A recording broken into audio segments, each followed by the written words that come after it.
sa mga nagsasabi dyan na nag-fade itong love necklace na to. Tingnan natin ngayon kung nag-fade ba talaga ito. Lagyan natin ng Zonrox. Kung totoo ba talaga na nag-fade ito.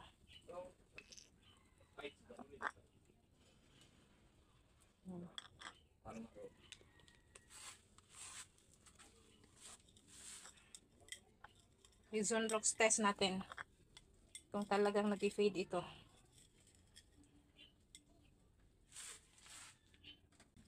Tingnan natin kung nag-fade ba ito. Oh, wala talagang effect, no? Walang effect ang Zonrox. Mas mukhang bago pa ito na nilagyan ko siya ng Zonrox. Oh, i-wash natin.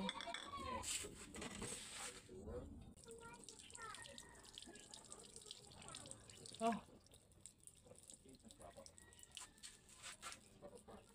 Naging bago tuloy. Akala ko mag-fade talaga siya. Mas kumintab pa siya nang nilagyan ko ng Zonrox. So, ito ang patunay na hindi talaga siya nag-fade. Kahit anong test ang gawin mo, hindi nag-fade to. Kita nyo?